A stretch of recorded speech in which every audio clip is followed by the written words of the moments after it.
G'day everyone, Viv here, hope you're all keeping well. It's time to learn how to cast your own bases. Now I've shown you two previous videos about silicons that I use for making silicon molds, and I've shown you a video about the resins that I use for casting your own bases and small accessories and buildings and those types of things. So now it's time to learn how we can go ahead and make our own bases, create our own molds, and cast up as many duplicate copies as we need. So clearly the first thing we're going to need are some bases that we can cast. Now you can see here on the table I've got a couple of the master molds that we'd have designed and built. These are all glued down to various pieces of MDF or plastic and various sorts of things. Now obviously you're going to need some bases that we've created. This is one of our series of Plague City. These are some junkyard tokens for Flames of Malifaux. This is a set of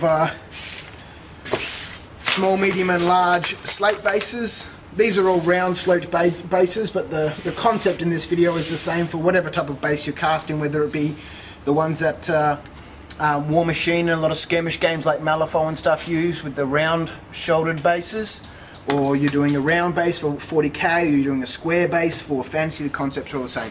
First thing we need are some bases that we have sculpted or created and prepared for casting. Now in this case mine are all glued down to pieces of MDF, which is the second thing that you'll need. Some small offcuts, like this piece here. You could use just small scraps. It just depends on what you're casting and how big it is, I suppose. So the first thing we need are our bases. Second thing we need is some MDF. It's a fairly simple process from here. All we need to do is glue our bases down to the MDF. Now there are a couple of things that you need to be aware of. Now when you glue the bases down to your MDF, there are a couple of things, as I was mentioning, that you need to be aware of. The silicone that we use to cast this base is extremely accurate. It's going to pick up a lot of detail. Now if I glue the base down to the piece of MDF and I have a bead of glue running around the outside of the base, the resin's going to pick that up, and when my cast comes out it's going to have that glue seam around the edge. So I could take a base, apply some glue around the bottom lip of it and glue it down to my piece of MDF. However, what I recommend is taking your bases, drawing a pencil line around the base, and obviously do all of your bases. So if you're going to have multiple pieces, then draw multiple sections. You kind of want somewhere about 1 centimetre between each base, anywhere from 6mm to 1 centimetre between each base. As you see, I like to do mine in square profiles so that the mould itself comes out as a square mould. So the first step is to draw some circles. The second step then is to take some glue and run a bead of glue inside that circle. Third step, take your base, drop it down onto that circle, and before the glue starts to dry, quickly wipe around the outside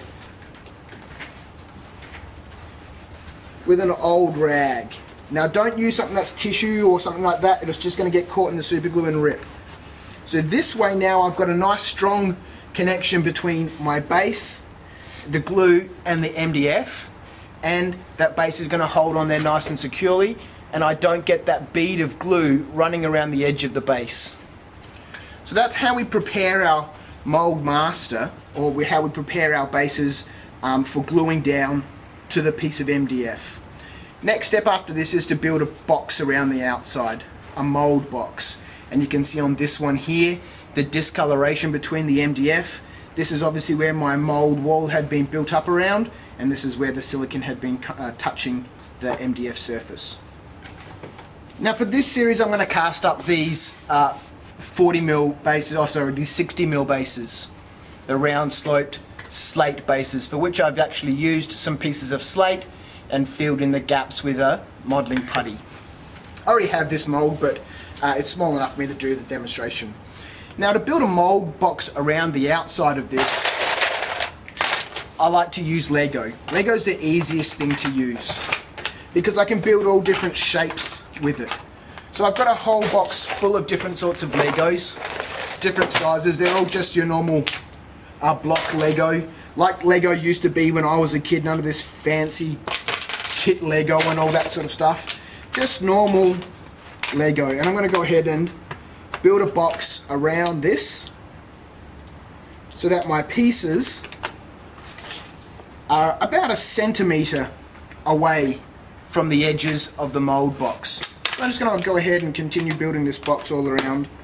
And as I build this box, the only thing I really need to be aware of is how high the box is. Now, you kind of want a box that's going to be about twice as high as the piece that you're casting. So we'll go ahead and make this box nice and quickly around the edge here.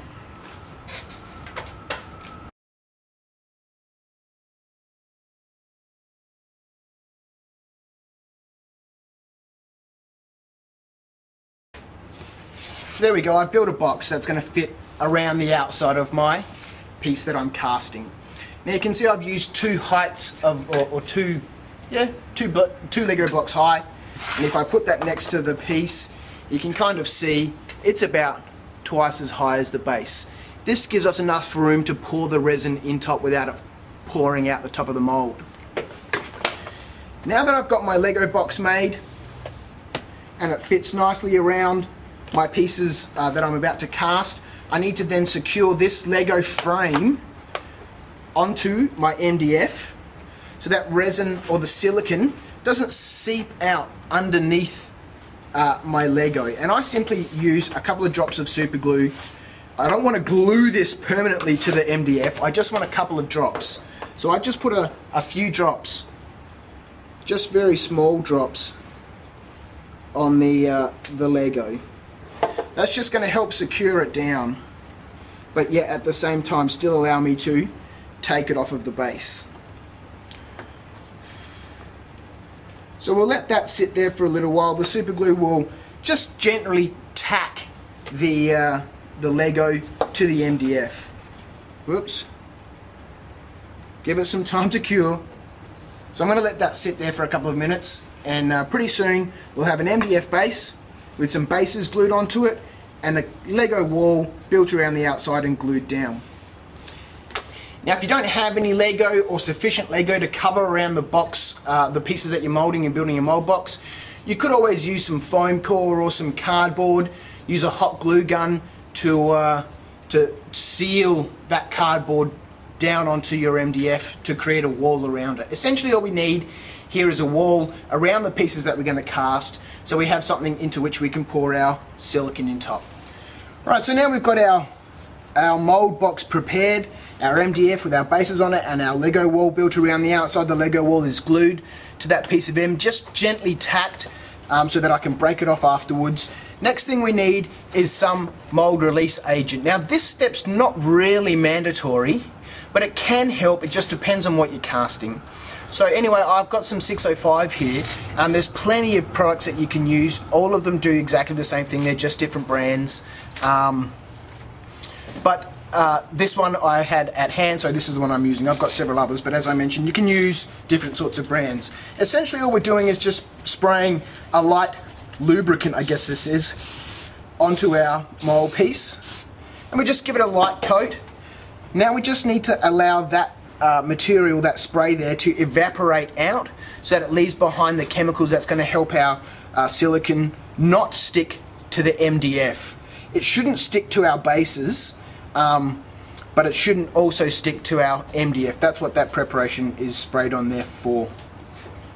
So while we wait for our release agent in our mold box to evaporate, we'll just pop that to the side for a moment.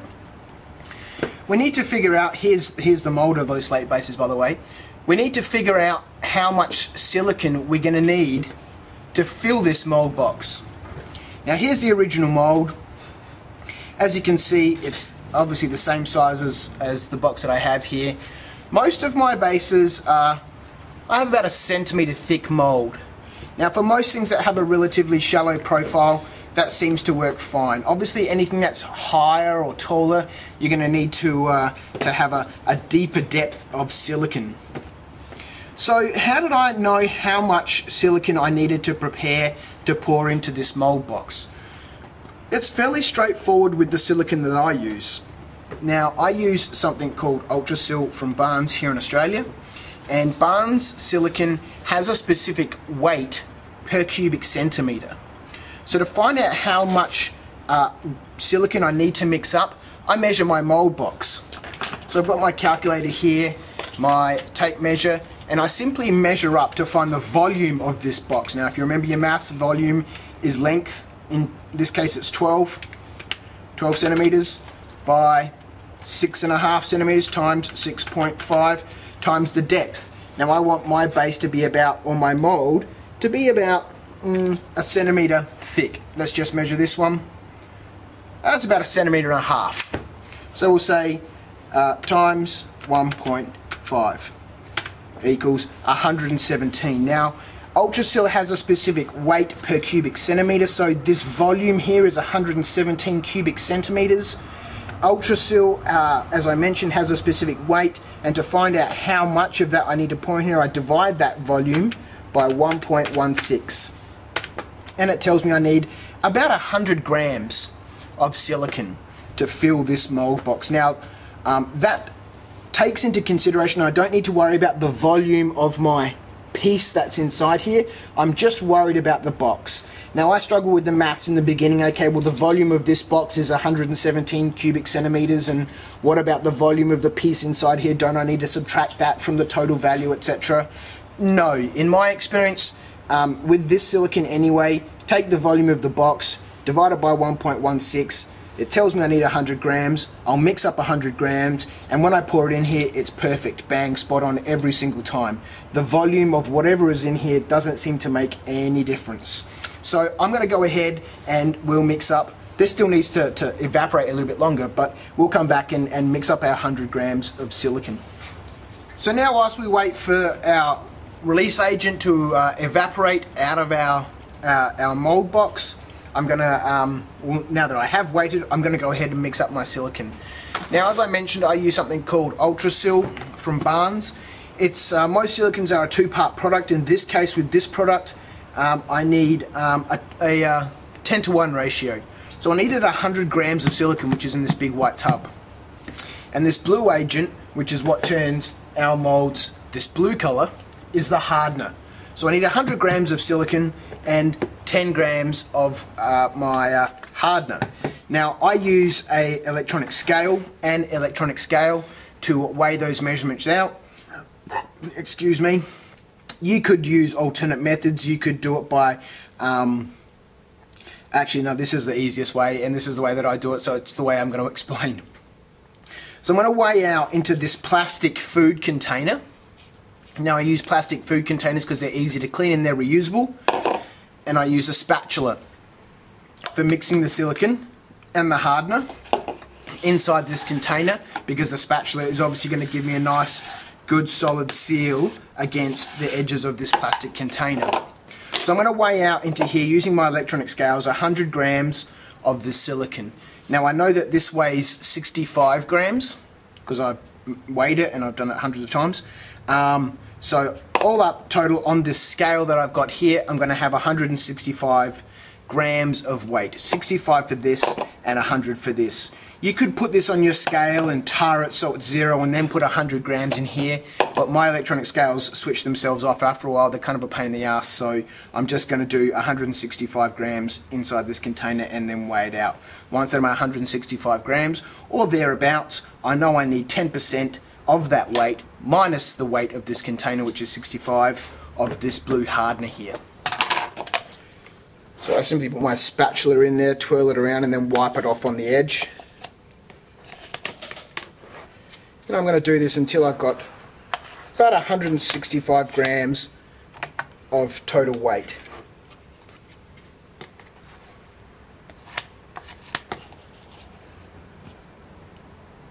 It's 195, so I'm going to take a little bit out. 180.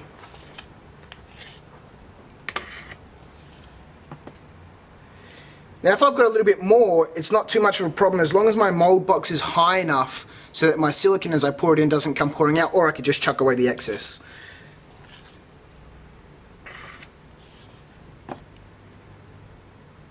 Alright, so I've got about 175 grams here. So minus the 65 grams of this bowl, I know I need 11 grams of this hardener. So now that I've got my scales here, 175 minus 65 gives me 110. I'll tar this, set it back to 0 whilst the weight's on there, and add 11 grams of my hardener.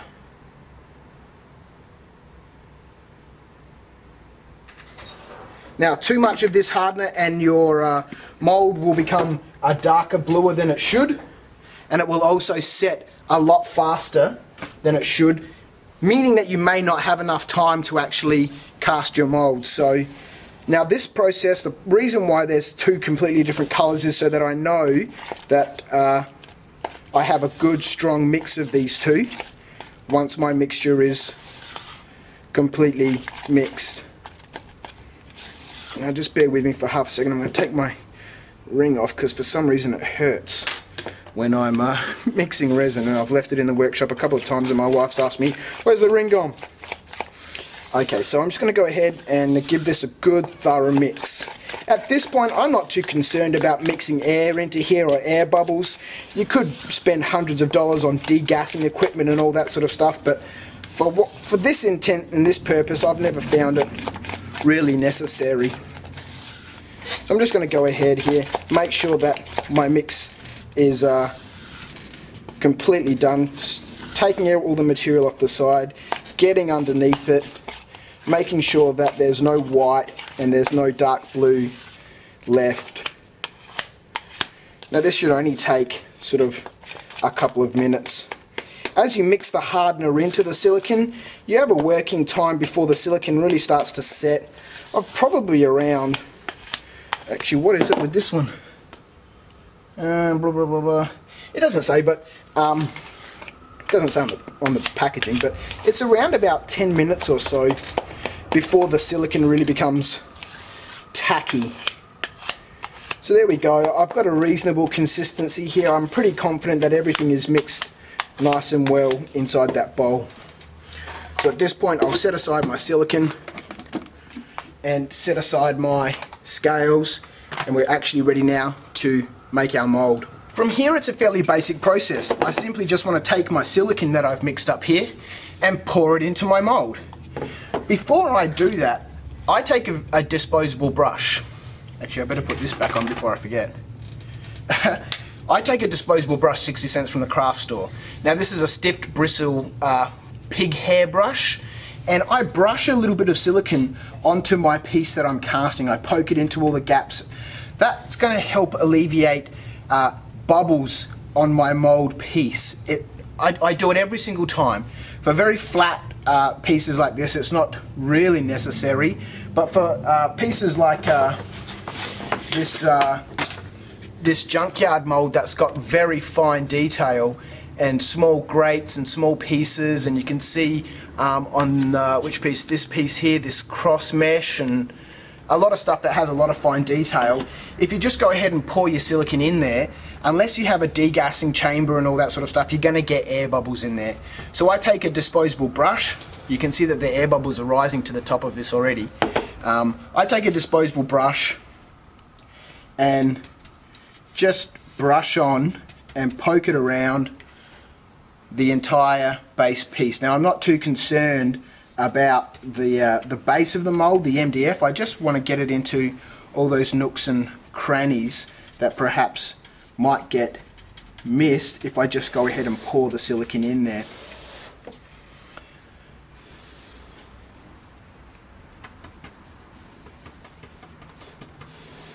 Now this silicone is self-leveling, and as I brush it on here, it will level itself out. It'll slowly sink to the bottom.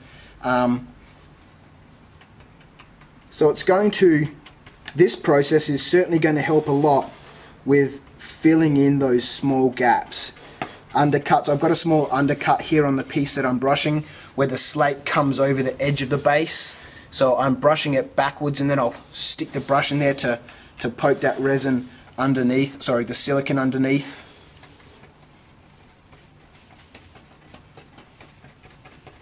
And this is just going to help get rid of air bubbles in my mold. As I mentioned, it's not necessary in some cases, but I do it every single time I make a mold. And the more elaborate your piece is, the more undercuts, the more detail it has, the more I'd recommend doing this. So now that I've brushed a small quantity of the silicone on there, I simply... Really? Aki? Seriously? J-pop? Anybody else into J-pop? That was my brother's telephone. So now that I've brushed a small amount of silicone into the mold, I want to go ahead and pour the rest of my silicone in. And as I pour it, I mainly want to focus in one of the corners and let the silicone flow across the rest of the mold.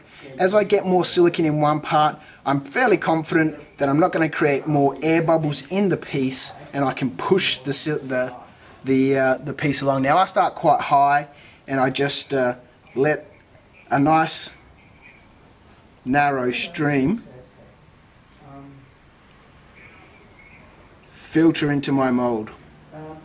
Sorry, could you please call me back in 5 minutes? I'm just in the process of doing some recording. So I just go ahead, and as you can see, the resin I'm still pouring in that one corner. The resin's going to flow and find its way across the rest of the mold, and then eventually level itself out.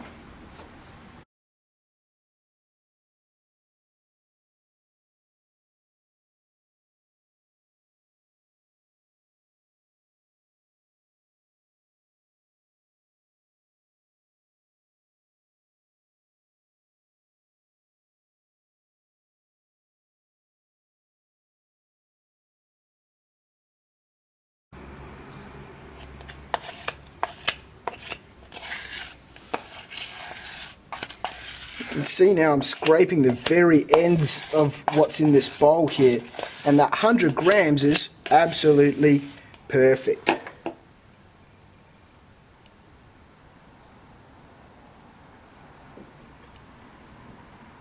Remember what I was saying about trying to account for the piece that's in there, and nah, bugger all that.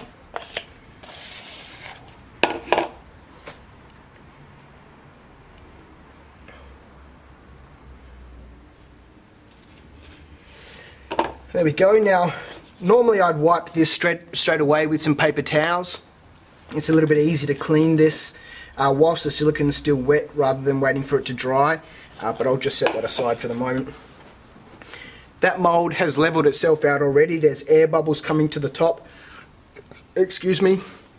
To get rid of those bubbles on the top and make sure I've got a nice flat smooth bottom, i.e. this part here, so that when I flip it over and rest it on the table, it's not lumpy and all that sort of stuff. I just blow sharp breaths onto the bubbles. The bubbles will break, the mold will level itself back out again. And I just do that a few times over the course of the next couple of minutes, as any air bubbles that perhaps might have been in my resin, in my silicone, come to the top of the mold. At this point it's looking pretty good. There's a couple of spots there.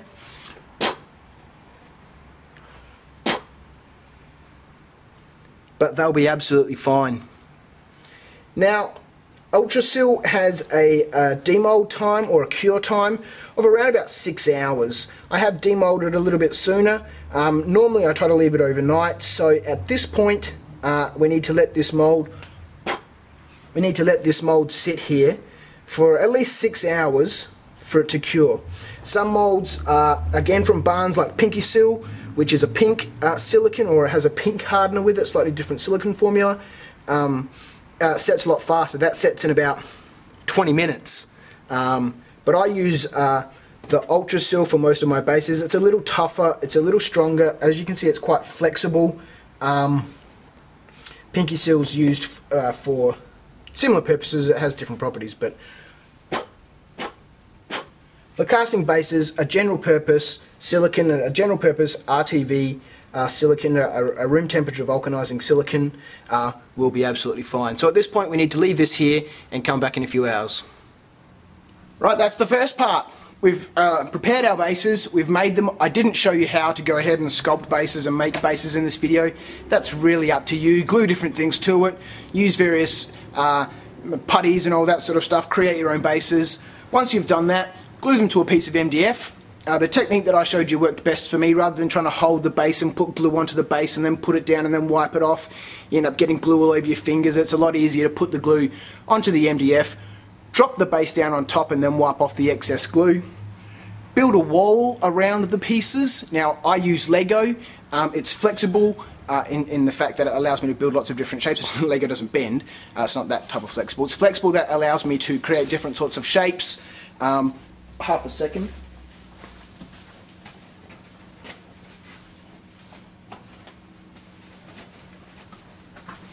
For example, this mold here, it was not quite a square.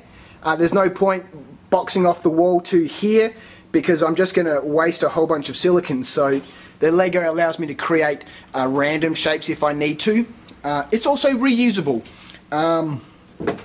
You could also use cardboard or foam core or something like that and use some hot glue to create a wall around your piece. Once we've done that, we spray it with a little bit of mold release. Go ahead, mix up our silicone, let the mold release evaporate. Go ahead, mix up our silicone, brush a small quantity of silicone onto the mold, into all the gaps, into all those little nooks, into all the detail, so that there's going to be as few as possible air bubbles in our mold. They're never going to be perfect. Unless you have a degassing chamber, a vacuum chamber, you're never going to get all the air out. And by air, there's a whole bunch of different gases, oxygen, CO2, all that sort of stuff, out of the mold box. So brush a little bit of silicone on, let it seep into the details, and then go ahead and pour the rest of our mold. At that stage, which is where we are now, we need to let our mold cure. Mine's going to take 6 hours, so this is part 1. Tomorrow we'll come back and we'll have a look at what our mold actually looks like and how I go ahead and cast up bases using a rigid polyurethane resin, like I've shown in the other video that I spoke about at the beginning of this one. So thanks for watching, guys. I hope this has been useful. Probably the only really useful thing, I think, is the fact that I brush a little bit of silicone on. It's made a huge amount of difference to the molds, especially the ones that have a lot of intricate detail. Thanks for watching, guys. I'll catch you in part 2 coming up tomorrow. See ya.